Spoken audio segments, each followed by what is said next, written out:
Talking Public Art. with us, Louise and Laura from Francis Knight Public Art Consultancy. Conversations with a range of arts practitioners, community activists, planning directors and design teams about how we can make places better by working with artists. Our role as public art consultants is all about the delicate balance of client expectations to encourage new ways of seeing, developing relationships, connecting people and enabling the creative process. Today we meet Victoria Jones. Victoria has worked in the creative industries in the UK and Australia for over 20 years. She's led the commissioning of over 100 site-specific art commissions, managed large art collections, devised participatory programmes, curated multiple exhibition spaces, programmed regular events and performances, and developed the required creative strategies to support these. She has extensive experience of working within complex environments with diverse teams, having led creative projects for Transport for London, the NHS, Melbourne Metro Tunnel and the Level Crossing Removal Project. Her work has received awards and accolades, including the International Academy for Design and Health, the Building Better Healthcare Awards, the Institute of Medical Illustrators Awards and the Royal Society for Public Health. Welcome, Victoria Jones. Just so nice to meet you and welcome to Talking Public Art Series 3 as well, Victoria.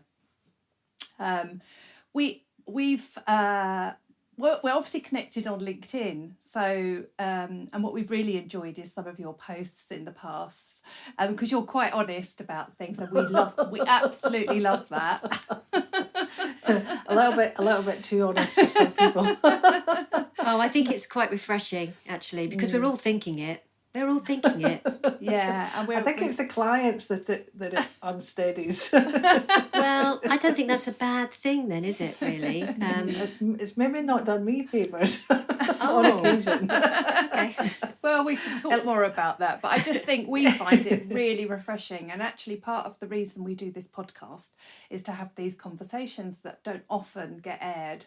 And it's not a moaning shop at all, but I think it's really interesting to talk to different people that work within the public art sector, whether that's artists, landscape architects, local authority officers for us in particular that we work with as well, developers. And we know that you have opinions on some of that as well. So yeah, we're really looking forward to this conversation. Really looking forward to it. But do tell us a little bit more about yourself. What led you into public art? I mean, in the information that we've exchanged prior to us chatting this morning, you mentioned that you studied fine art at Glasgow School of Art, and that public art was always part of your studies. So just tell us a little bit more about your background and kind of how you've ended up working in the sector. Yeah, absolutely. So originally when I left school, let's go back to the very beginning. When I was at school, I always loved art, and I loved it because it was the one subject where there wasn't a right and wrong, and I think I just I really felt very free and comfortable, and it just felt like there was a lot of possibilities there. But I did come from a family that was full of sort of academics and teachers. And so I remember my grandmother, who I absolutely adored, she was like, oh, art's nice, but that's a hobby, so it was always seen as this nice thing to do that you could do on a Sunday in your spare room, but not for a job.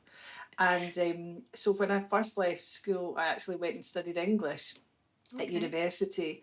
And I always remember the first week that I went to university, and I went along to the classes. I was quite nervous, and they gave me this book list, and I sort of looked at the book list, and I am actually dyslexic as well, and I hadn't really thought that maybe English wasn't the best thing to study if you're dyslexic, but I got this book list, and I just really honestly panicked so much, and I was just filled with fear, and I thought it was the book list for the term or the year, and they said, no, that's for this week.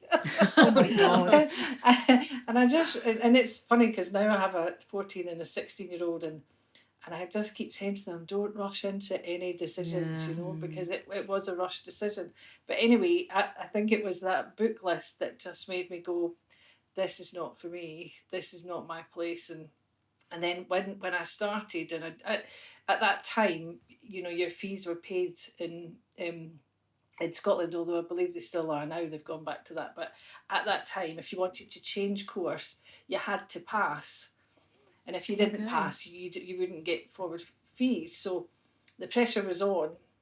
And I think everyone that I was studied with just thought I was either thick or a dropout. So I sort of had to prove myself in order to go on. So anyway, left university, passed with flying colours, thankfully, in the first year, but then went and did a portfolio year in an amazing college in Glasgow, and then went on to Glasgow School of Art.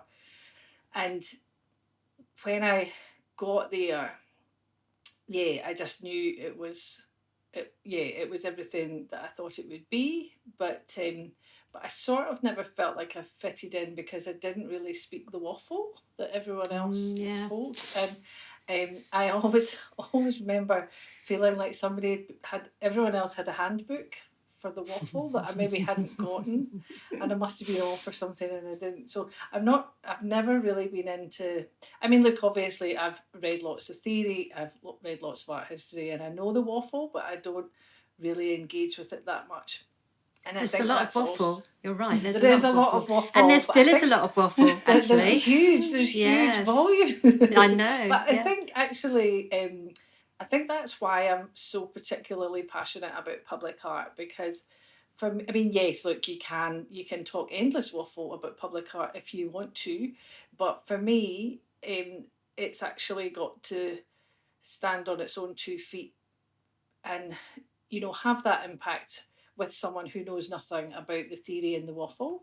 And that's what I love about it. I love the democracy of it. I love, I was saying to someone recently, and it's maybe not the best analogy, but I feel like public art is the gateway drug to culture, because it's often the first, and for some people, sadly, it will be the only art that they look at. There's lots of people who will never go through a gallery. I think also maybe having come through the very waffle approach from Glasgow School of Art, and I'm a huge fan of the school, but it's heavy on the waffle, and they do love that side. But the just the directness of public art and the waffle of galleries, and the the sort of, there's, especially in commercial galleries, there's that sort of elitism, and I really don't subscribe to that at all. So studied sculpture and fine art, and public art was very much part of our studies, and it was something we were encouraged to think about. And I'm actually surprised that there's not more of that in other schools, because I do see young graduates, and I have people who approach me for work and things, and when you start to ask them about their knowledge about public art, it's actually terrible. It's nothing. It's not what I would like it to be. I went to art college. I went to Nottingham. There was nothing like that. I had a fantastic time for 3 years making work, but there was nothing really that supported what I was going to be doing when I came out, or opening my eyes to anything. There was no discussions on any of that. Oh. I think it's a real mistake that art schools are making, and certainly, I remember there was one term where that was the whole term's activity was you have to find go somewhere in the public realm, and you then theoretically make an artwork. We didn't make it at scale. Fantastic. That's brilliant. But also the understanding of what that could be was very wide. So I remember a woman in our class who went and did a sort of installation where she lived somewhere in a tent, I think, from memory. So it was very broad, and I think that's fantastic, and I fully support that. But also, when I was, I think in third year, I was actually commissioned. So somebody came to the school and they wanted to commission something that was not seen as very cool at the time. It was a commission of a boxer who had very sadly died, and they wanted somebody to make it like quite a small sculpture of him. But the school was incredible, because even though it wasn't a very trendy thing to do, it was figurative, and there was a few people really about poo-poo, but actually all the tutors got behind me and they said, right, this is a commissioning process and this is how it's going to work. And we had contracts, and I had contracts, the contract explained to me, and I was fully supported. So I think from quite an early age, I've been very lucky to have that support, that education, and just exposure to that way of thinking. And it's funny coming to Australia now so many years later, because public art, I think, generally here has quite a poor reputation, and within the art world there's a lot of people are quite poo-poo about public art. It's seen as quite the Australian word is daggy, so like it's twee I suppose would be our word, because I think there's an awful lot of 80s sort of corporate big trophies outside of offices and things like that, which is but I think I'm very proud of the work that we've done here. We've done a whole range of things, and most of it's phenomenal and contemporary, and certainly not twee. So I mean, obviously you grew up in Glasgow, but you now run a really successful public art consultancy in Australia.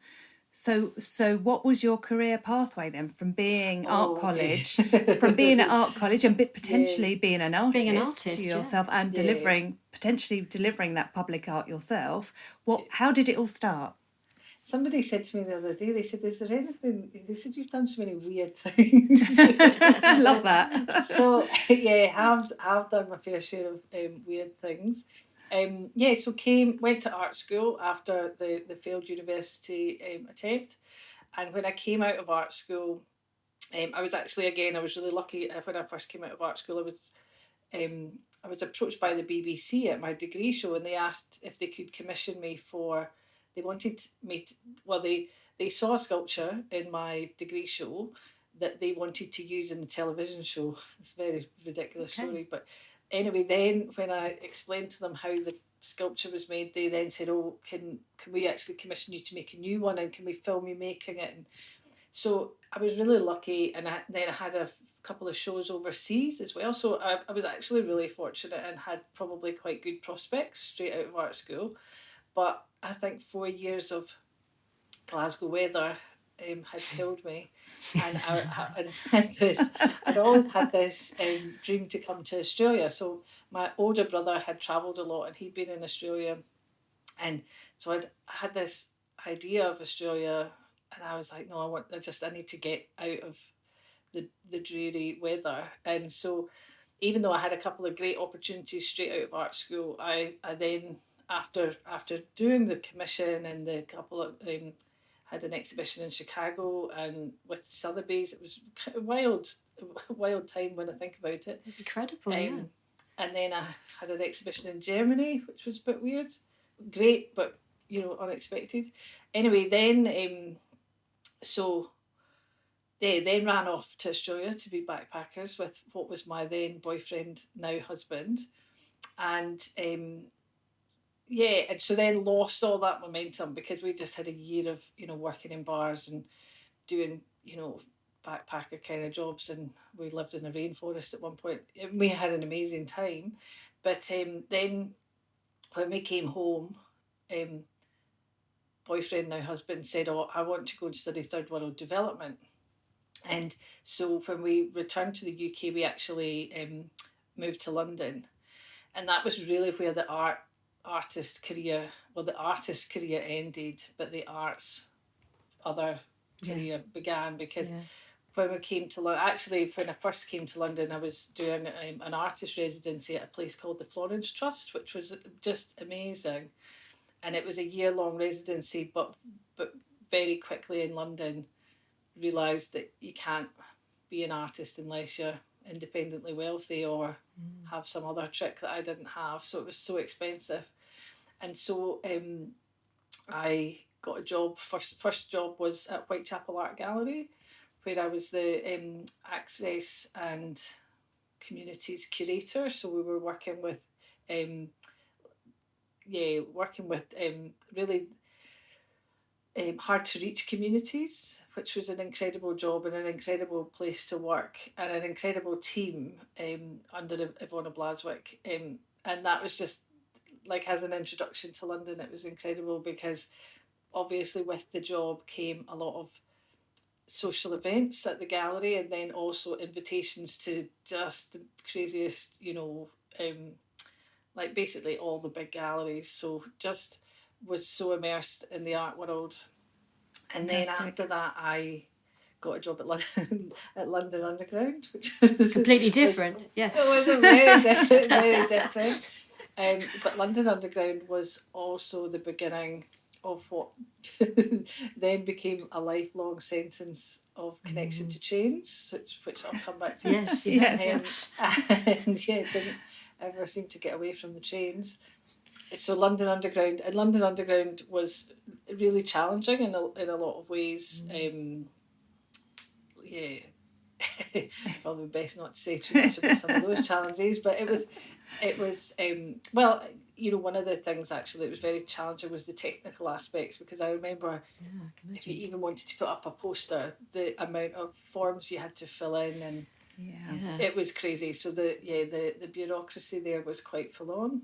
Did it take a long time to get things? How long would one take to get something? Really? A long time, And sometimes the simplest things would take a long time. But it certainly taught me patience. But we did, I love that. I love lots of aspects of that. And Tamsin Dillon, who worked there, was phenomenal. We know Tamsin. We work with Tamsin. So I still keep in touch with Tams. So she was, and she had actually been, she'd been at Whitechapel for a little while when I was there. So we've sort of bumped into each other over the years quite a lot. So London Underground for a little while, and then after that, I saw a job at Great Ormond Street Children's Hospital. And the job was really two parts. So it was programming for children who were in the hospital, but it was also commissioning and being part of the redevelopment programme and the redevelopment team. So they have I think it's sort of a bit like the Forth Road Bridge. They're always redeveloping. It was at that point, it was a 20-year long redevelopment, but it's just a continuous, because they are, tied to that geographical block because of the name. There's just a series of buildings, and so there's always a part that's old and there's a part that's brand new. And that was, I always remember when I started the job, my boss, I said to her, look, I'm not going to lie to you, I don't know anything about public art commissioning, and that's probably the scariest thing you can do in the arts, right? Because if it goes wrong, it goes really wrong. And she said, oh, that's okay, we understand that. And she said, but I appreciate that you're not trying to blag that I mean, we'd done a little bit at London Underground, but putting up posters and things was very different from, being part of a design team. And anyway, 8.5 years later, we had commissioned a huge amount of artworks. We had done some incredible participatory projects. At that time, it was really a phenomenal place to work, and it was with a very heavy heart that I left there. But the reason I left was because I was headhunted to come to Melbourne to take a position at the Royal Children's Hospital, and so came here with now husband. Having been out in Australia as backpackers, we had never come to Melbourne. We had gone from Sydney up to we'd gone from Sydney up to the Great Barrier Reef and up to Cape Tribulation, and we had never gone west and we'd never gone south. So basically came to live in Melbourne without ever. I think I'd come for a conference the year before, and I spent 2 nights in Melbourne both nights of which I was very, very drunk because I was catching up with old friends. So I really didn't have clear memories of Melbourne and what it was like. Was that a full-time job that you were going for, Victoria? Yeah, was that, so you knew that was a... Yeah, okay, it was a permanent move then. You had in your head that's... No. No, it wasn't supposed to be. I have to be honest, and I can be honest about it now, but at the time, it was a sort of midlife crisis. We had a beautiful house in Bedfordshire. We had 2 little boys, and I think it was probably just a sort of midlife crisis, like, oh, that could be exciting. Mm-hmm. But obviously we had no intention of moving to Australia permanently, or we didn't think, we didn't really know. But Great Ormond Street said, well, go on a sabbatical because we want you to come back, and but go, because it'll be an amazing opportunity for you, and you'll learn lots, and when you come back you'll teach us lots. Exactly. So came over, and I think for legal reasons we'll just say Royal Children's Hospital was a very different place to work from Great Ormond Street. It was a very different vibe, and it wasn't a nice place to work at all. Okay. And it was, it had a very unpleasant first couple of years in Australia, and then 2 little boys at 3 and 5 years old, and so after the 2 years, the job at Royal Children's Hospital was not for me, and so I left, and I wanted to come home. I like more than anything. I mean, I could even cry just thinking about it. But but at that time, my 2 little boys and my husband both had fallen in love with Australia, so I was kind of stuck, and so I had to just buckle down, and so there we were, and so then, all truth be told, no job. Great Ormond Street weren't very happy that I wasn't coming home, so they weren't happy. Gosh. Royal Children's Hospital wasn't happy because I hadn't enjoyed working there. So I was really not a popular person at that time, and so and then because arts and health is probably less common in Australia than it is in the UK, sadly, and I couldn't get a job because nowhere here recognised the work history that I had and the importance of it. And nobody's and look, to be honest, at that point I had quite a varied I had done participatory projects, I had done commissioning, I actually remember there's a really large fabrication company based in Australia, and they were looking for someone at one point, and I thought, oh, I'll phone them up, and they were really dismissive. I mean, I work really closely with them now on lots of things. Interesting, isn't it? And it comes round, yes. The person I spoke to on the phone was like, I don't know what you're talking about. I don't know who you are. Actually, these projects are really small by comparison to what we do, so no. It's interesting, isn't it? Because we've had to make some of those phone calls before in our career progression, and they're just the hardest things to do. And you pick the phone up to someone and say, "Hello, my name is," and it's really hard. But it's interesting because we're now working on a project where Louise actually did phone someone up, and I remember we always toughen ourselves up. Right, it's your turn. You can do it. And we're now working for them, but it's really how, it's kind of like you have to set the path, and you think, oh, we'll never get to work for them, but you do. Somehow it weaves in, doesn't it? But you know, the other thing when you sent me through the topics for discussion, and one of the things that I think happens, particularly in public art, is that I think there is actually quite a lot of shonky behaviour and unprofessional behaviour that goes on. So I think when you phone someone in a situation like that and say, "Hey, I've done this," then they probably rightfully think, "Have you, or are you just one of the cowboys that says you've done it?" Or I do think, unfortunately, I've seen a lot of less than professional behaviour. So No, anyway, definitely rock bottom. unemployable, no job, and then really literally out of not having a choice, started doing freelance work, which was hard because whole lifetime back in the UK, whole network, and that's then tough. 2 years in on the other side of the world, no network, no Yeah. history, no contacts, nothing. So it was the first little while was a bit slow, and then very weirdly out of the blue I got a call from someone saying, there's this big infrastructure project, and there's a bid team, they're putting a bid together, and part of the government's brief is that we have to have art.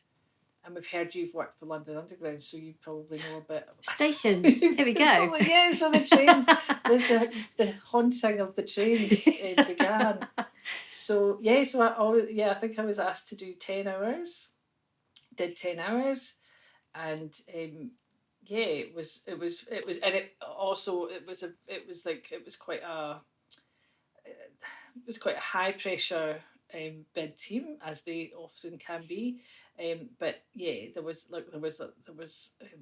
a lot riding on it for the whole team, so highly pressured. And then we got the bid, and that was the beginning of Tea Projects, and then it just sort of snowballed, and having been born out of very unfortunate and unpleasant circumstances, I'm now weirdly very grateful that it happened. I don't think toughened you up, probably made you yeah. And looked for those creative opportunities, and was stealth in your approach, and kept going. I think that's really important. I think it's also the way, you spoke about my honesty, and I can be quite brutal at times, but I think I've just seen a lot of BS, and so now I don't really have much I agree. time for it. So, look, definitely there's some clients, I was interviewed for a job recently, and I had given them the price, and I was clearly way under what other people had charged them. And it's not because I'm cheap, but it's just because I only charge people for what they need and what they do. I don't blow it into something it doesn't need to be. I'm not going to sell someone some overinflated strategy and waffle and half an essay and a PhD when that's not what they need. But I do know that sometimes definitely recognise there's times where I know I'm being maybe compared to others that don't work in that same way, and people go, I don't understand. I don't understand this. It's so I do kind of, I would say I'm the non bullshit. I like, though, Victoria, that you call it out. And we often, there's two of us in our consultancy, and we often experience shonky behaviour. I quite like that term, as you put it. And we do talk about it. Do we call it out? And we discuss it, but we're always that little bit fearful of then upsetting the client or losing out potential work. And sometimes we do. And if it makes us, if it affects our work enough, then we will call it out, or we'll walk away from a project because we feel that that's not right for us. That's not how we work. And we try and set the boundaries when we start a project. We've drawn up terms and conditions that states how we like to work, but it's incredibly difficult to get clients to sign up to how we want to work. The power always seems to sit with the client rather than with us. And that can be incredibly challenging, and there's two of us, we can stand our ground, but we are nice people as well. So we want to deliver good projects, and we try and keep it, we're quite diplomatic. And, as you know, when you're working with artists, there's all sorts of egos going on with your client, with the the team perhaps you're working with the artist. So it is incredibly difficult. And we are the facilitator, the broker, the counsellor, the manager, the mediator. The curator. We're everything in that set of relationships. But it is difficult to call out the bad behaviour. Absolutely. And I think look, to show some self-awareness, I think my diplomacy skills have lacked at times, because I am the boss of this on my own, and I do envy, your setup where there's two of you, because you probably are able to support each other. And I have people who, work with me and consult for me, but at the end of the day, if I'm deciding that something, there was a client, who, pulled something very unprofessional and completely unacceptable, and I've told people the story of what happened, and even people within the organisation, it's government, state government, they go, oh, that's terrible, but my response maybe wasn't very measured. So definitely trying to work on tempering the. I think having two of us, so where one of us might go in a bit strong, and then the other one, if we'd say it's an email response or something, I might write something a bit blunt, and Laura will look at that and go, I've just softened that a little, or the other way round. Yeah, I have a good friend who's an architect, and she keeps saying to me, she goes, just put it into ChatGPT and ask it to give you a less spiky version. But going pretty soon, everything's going to be ChatGPT. You'll be like, thank you for your email. Yeah, lovely to hear from you. So let's talk about tea projects, because it's a fabulous. Well, I mean, obviously we've been stalking you and looking at you, Victoria, and the incredible work that you do. And just to characterise you, really, I mean, you're still working internationally. You're not just working in Australia. Tell us a few things about some of the. We always ask our guests to sort of send us projects of the things that characterise your kind of, their work. Planet Wakehurst, I mean, incredible project. Tell us something about that, because it's recently won an award, hasn't it? It's one, I believe so. Look, that was. You was super proud of that one. It was amazing, and So when you asked me for projects and what they say about me or the work that we do, I think I have to confess to being I'm quite a short person. I'm 5'4", and I think I have short. I can say this about myself, so no offence to anyone else who's short, but I think I have short person issues. So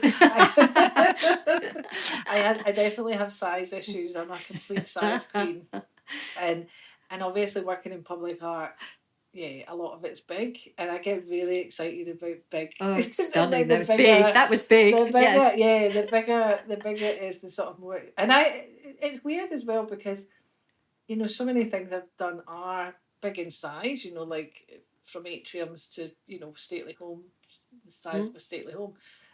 But I still get really shocked at how big things are. When I go and see them, and I go, oh, it's so big. yeah.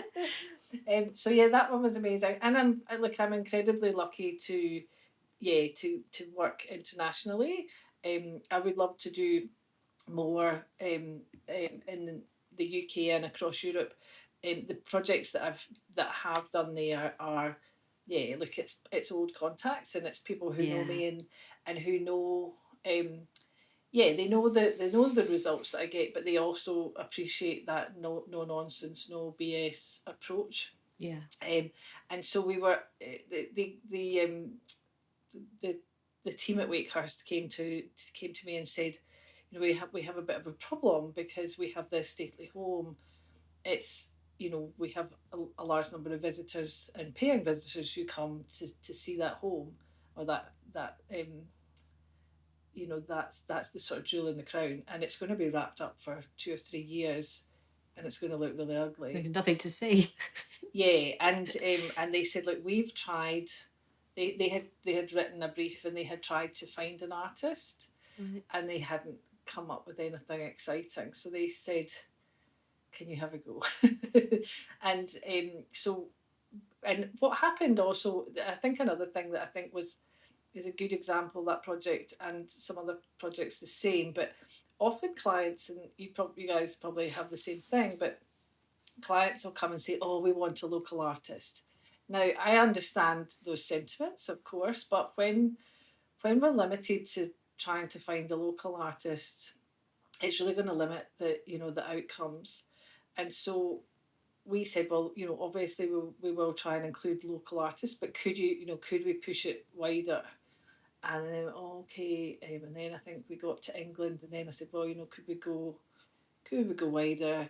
Oh, okay, maybe the UK. Oh, okay, could we maybe go Europe? Then I said, well, let's just blow it open, and we'll take it global, and let's just see what happens. Because the other thing is, when we have an EOI like that, we obviously have a list of who we want to approach as well, because you want to make sure that you get great results. You can't just wait to see what comes in. So I've always, the back of my mind's always ticking. Oh, I'll send it to them.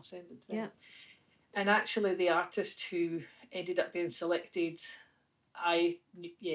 she was Australian, wasn't she? She was Australian. She was really I think good. that's fantastic that you brought an Australian artist came over as well. I think that's great. And it was such an interesting turn on the local thing, because I get the same thing in Australia. People go, well, they have to be from Melbourne, or they have to be Victorian, or and it really frustrates me, because Australia is very resistant to having artists from overseas come in.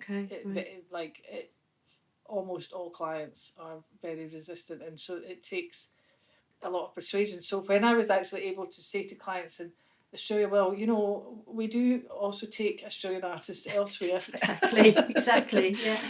But it was just a great example of, if you can get past that local mindset, which I do understand the sentiments, but no, we get the same. Yeah, but the outcomes that you can get can just be mind blowing. And I had seen Catherine Nelson's work years before, and when you said stalker, I often call myself a professional stalker, because I have probably 10 to 20 artists in my head that I'm stalking at any one time, and then sometimes I stop stalking them and I move away, but then years later you can go, oh, that's the right project for them. So so I approached her and I said, hi, you don't know me, we'd never met, I don't do galleries, and well, I mean, obviously I go to galleries, but I go almost in disguise. I don't like to do the waffle chat with gallerists, so I tend to in and out, and I don't tend to do openings and any of that, so I don't really do the schmooze. So I said to her, so you don't know me, but I've been following you for a I know while. you. Yeah. And I think, would you please apply for this? And she's lovely, and she was like, oh, it's not really my thing, I don't do public art. And I was like, just give it a go. See what happens. And but we actually had we had 4 phenomenal concepts for that one. It was one of those ones where it's actually incredibly hard to pick, although hers was standout. But but I think Wakehurst totally exemplifies size. I think it was reported to be the biggest public art installation in the UK. I mean, it's quite daunting in a way for an artist as well, isn't it? Just massive. Yeah, no, absolutely. But I think I've kind of upset her psyche, because she she messaged me the other day and she said, I need big now. Yeah, she can't make anything smaller. Yeah. And I just laughed. I said, yeah, that's what's happened. That's what will happen. Look at me, I just have this, it's almost like an affliction. I think that's testament to you, though, actually, Victoria, and actually having spoken about your career path and how you've started out. Everything you've done on your pathway has supported what you're doing now, because you've been at it as from an artist's point of view. You've learned some about commissioning and being supported yourself in a commissioning process. You've worked with challenging clients, because we'll kind of come on to this, coming back to stations and trains, this station Lilydale project in Melbourne, Lilydale Station, where you've worked with a digital artist. I am going to digress slightly. Just what we're really interested in is that support that you provide for artists, actually, because that's the bit, isn't it? Even an artist that's really well known might lack confidence to do a project at that scale. And what you do is provide a really safe environment to sort of for them to test themselves, for them not to feel like they're out of their depth, that they are on the same level as all those other people in the team. Because if you're talking about big infrastructure projects, which you do deliver, they need that support, don't they? They need that confidence sitting around that table. Yeah. And it's something that I'm enormously passionate about, and actually omitted to put in my responses to you that one of the things I'm most proud of that I've just done in the last 2 years is the public art mentoring programme. Yeah, it's really interesting. And I set that up because I had watched so many artists, especially in those big infrastructure projects. There can be very macho. Yeah. There still is a very macho culture, unfortunately, in Australia. And I saw artists coming into those environments and not being treated very respectfully. And I'm not always treated respectfully. But I've got skin like a rhino and it bounces off me, but it doesn't bounce off everyone. And yeah, look, we were treated and have been treated quite roughly in projects.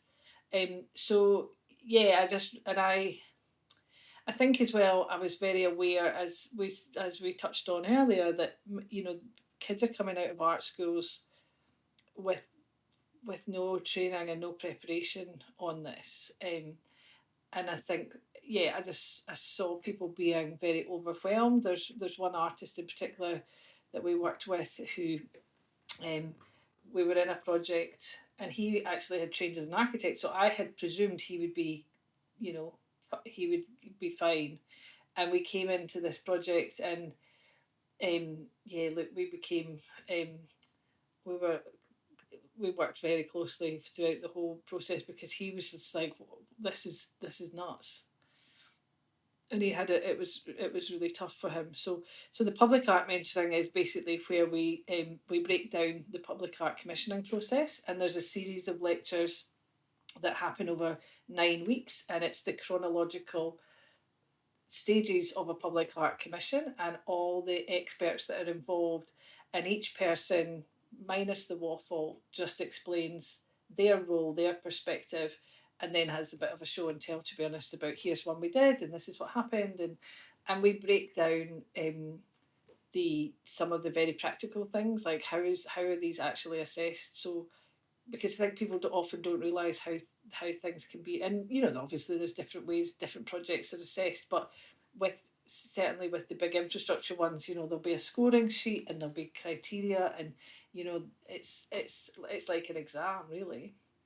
And the other thing that is not always a feature, but is a quite frequent in the work that we do, is that we do work with artists who haven't done work at that scale before, either haven't ever done public art or haven't done that particular scale. I mean, obviously, who has done a mansion house that's the size of 1 million decabuses or whatever the thing was, but and I think the other thing that's interesting is the clients, especially government projects, they often go so they want a formula, and it's like, well, okay, can we have a template for this? Can we have a template? And that just doesn't work with public art. There isn't a formula. There isn't a template. It's all different. Every single project's bespoke, and every single thing is agree. unique. Yeah. We have this. We do projects, and we always thought, oh, we didn't think of that, so we'll take that little learning there and we'll put it onto the next one, because then we'll know what we're doing. And then the next project comes along and something else comes in, you go, oh, okay, well, we'll add that to the learning. We've got this list of stuff that you have to remember or think of that's going to happen, because you're right, every project is completely different. It has to be, because it's the autonomy of it, it's the way it works, it's the movement, and it's the teams, the personalities, the characters that you work with. We quite often will go to, in the early days, we'd go along to meetings, and they would be 2 people deep on a table. This was the design team.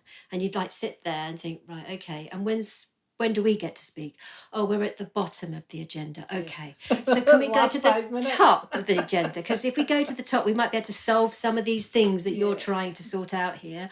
It was quite intimidating. And I remember we'd come up, they'd say things, and it was all acronyms. So DTM, design team meeting. And we'd go, okay, we go outside, we go, Mr. Google, what does that mean? Because it was literally like that. And I suppose it's the same, you know, if it's the same for us, it's the same for artists.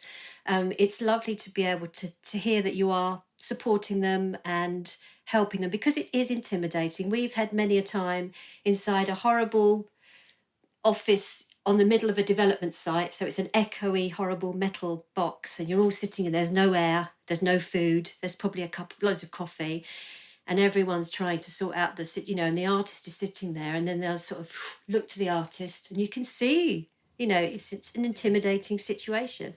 So to hear that you're supporting them that way, we try to do that as well, is really important, because how else are we ever going to learn or have those opportunities to be part of those things, So I also think that in the arts, people don't speak to each other the way that they do in construction. No. There's some quite terse. Very much so. I was in a meeting the other day, and the artist called me afterwards, and they went, "What was that?" Yeah. And I said, "What do you mean?" And they went, "Oh, that was so uncomfortable." And I was like, "Oh, okay, all right, babe, you're going to have to strap yourself in, because that's not even what I consider tense." And do you find you're going to have to toughen up? do you find that your pipeline of artists is improving with the mentoring that you're doing? Do you find that that's helping when you're coming to putting projects out and opportunities, and the artists coming forward are a bit more robust, a bit more aware of what the setup is? Yeah, look, the feedback at the end of the public art mentoring, we do a sort of 360 evaluation, and we get feedback from the artists. And the other bit of feedback that we've had usually during the course is people are like, "Wow, you're really honest and you're really blunt." And I am blunt, and I actually think I'm just too old to apologise for the bluntness. It's just, I actually just don't think there's time to, wrap things up in cotton wool, and it can save a lot of time to just go, "Look, this is how it's going to be." Agree. And look, we've had some people do the public art mentoring course, and they've come out the other end and they've gone, "Do you know what? I just don't actually think it's for me." I don't. And I actually don't make any apologies for that, because if I've saved someone going through an actual public art commission and having a nervous breakdown because they're just not up to it, and it's, it is a huge thing to take on. And the contracts, I mean, I was dealing with a contract recently, and the contract was obviously terrifying the person, and I said, "Look, if you're scared now, how are you going to feel once it gets into delivery, and then you hit a problem or something happens? You've got to get your balls in your pocket and get ready, because this is it is big league." And some of the some of the budgets are pretty big. Yeah. And it's quite scary, because I think I've got more commissions on at the moment than I've ever had. I think I've got 24. Wow. And sometimes I wake up in the night and go, "Oh God." Good for you. I counted up how much money I've dealt with, how much I've advised on. Some of it hasn't come to reality, and it's, I think in the last 6-7 years, it's $32 million. Oh my God. But I think that should be what it should be. If you're making decent public art, working in the public realm, you need the same, it's infrastructure, it's work, you need the same budgets. Absolutely. I'm just saying the pressure sometimes. I can imagine the pressure. Wake up. Yeah. I think it's fantastic. Well, you're just picking up on your honesty. We've got a question here about bugbears and abiding irritations. So can you tell us at least one thing, and up to 3, that really niggle you about working in this sector? Look, about anything. As soon as I read that question, obviously, I suppose the first thing that comes to mind must be the biggest one, and it is actually clients who don't credit the curators, and it happens a lot, and it's actually completely unacceptable. And I could list them all and shame them, but I won't because they'll probably sue me. But there's clients who, and we actually now, I mean, I now write it into the terms that I want to be credited. Yeah. And I suppose maybe in my naivety in the past I haven't. And it's actually just really sad when people do it, because two clients that spring to mind who, once it, and often they'll just go, right, you find us the artist, and then it gets taken over by them, or the artist is then working with the printer or the whoever's doing the installation, and and then you're just missed out altogether. And one particular client who said, yeah, we'll put you in it, and then they just stopped communicating as it was coming time for the launch, and I knew it was coming, and I didn't know what date they were going to, and I couldn't, we obviously can't talk about it until they talk about it, and I wouldn't do that because that's unprofessional. But and then it all came out, and it was there was massive media coverage and no mention of tea projects, and it's just it's very unprofessional, and I think it's unkind, it's unnecessary, and it's unprofessional. And do you find that artists always get the credits that they should be getting as well? I think that's improving. Yeah, generally I think that is improving. But look, I mean, take a look at the Victorian State Government and on their web pages and see if you can find the mention of a curator. I mean, I've done a lot of those projects, and I think I've got maybe mentioned twice. And they're not alone. But I do also think that I am challenging these things, and I'm working on a healthcare project in Melbourne at the moment, and the team there have been phenomenal. They've been fantastic. I've said to them from the beginning, it would be really great if you credited tea projects, and they have 100% supported that. So change is possible, and I think you just maybe have to explain to people why you'd like to be credited. I don't really, sometimes I think, why do I need to explain that? Surely that should just be a given. But I had a comms team, actually, well, interesting when you said other artists. I did have a comms team once, launched a project, and it came out on social media, and there was no mention of the artist. And I thought it was a mistake because I'm naive and an optimist. So I called them up and I said, hey, listen, there's a really glaring mistake in this social media post. The artist hasn't been mentioned, not been named.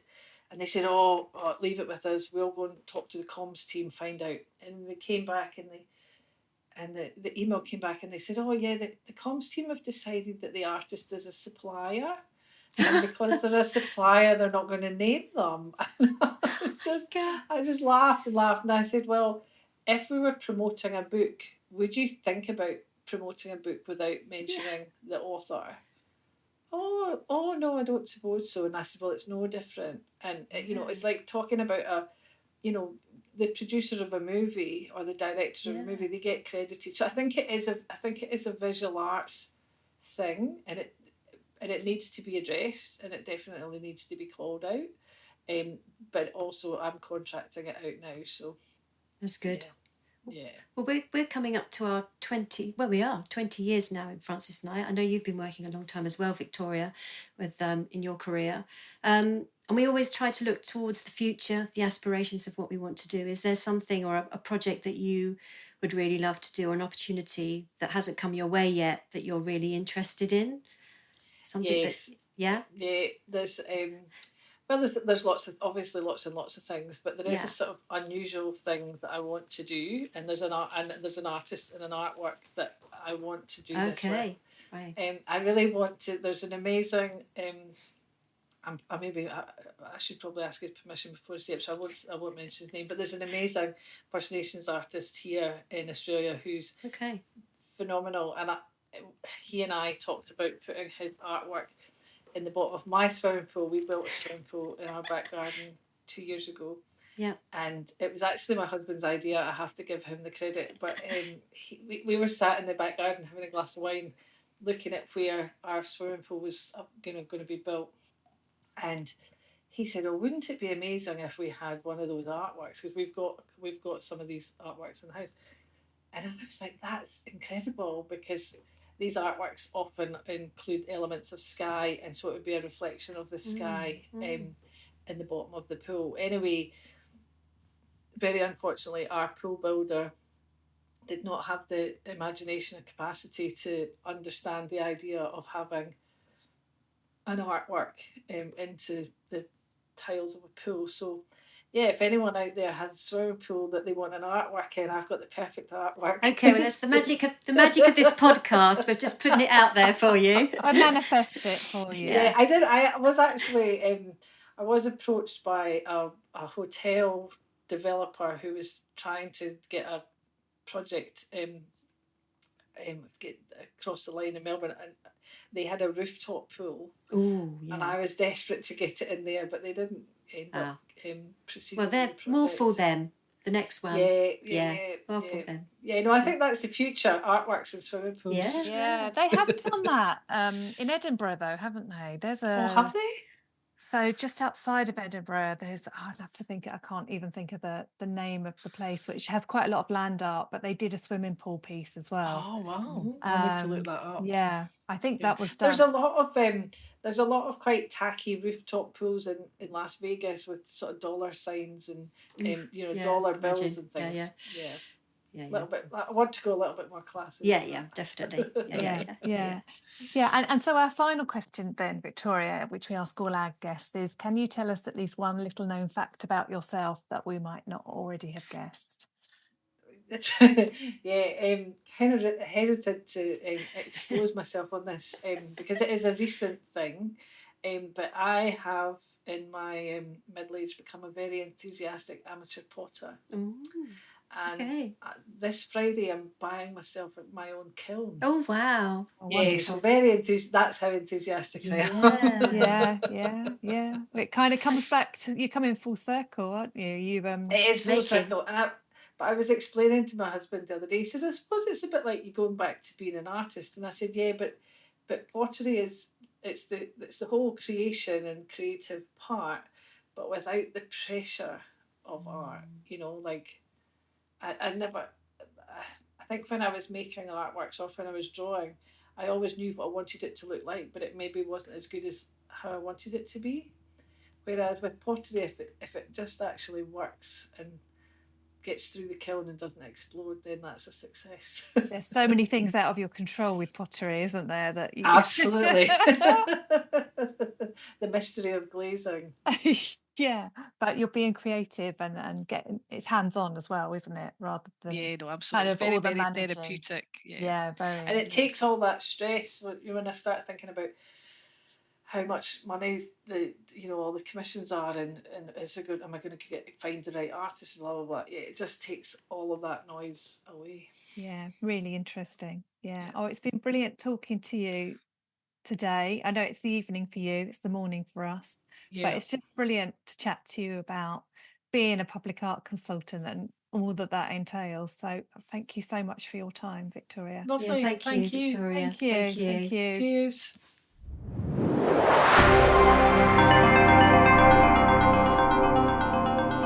Engaged, creative, curious, courageous and valued, Frances Knight is an award-winning independent public art consultancy based in South East England with over 20 years' experience offering expert advice and management in commissioning high-quality public art for the public realm. As co-founders and directors of the business, Louise Francis and Laura Knight commission professional artists from across the UK to create ambitious public realm artworks in a variety of locations. The consultancy partners closely with housing developers, design teams, social housing associations and local authorities, together with a wide range of community groups, to create brave, ambitious, thought-provoking art for public spaces.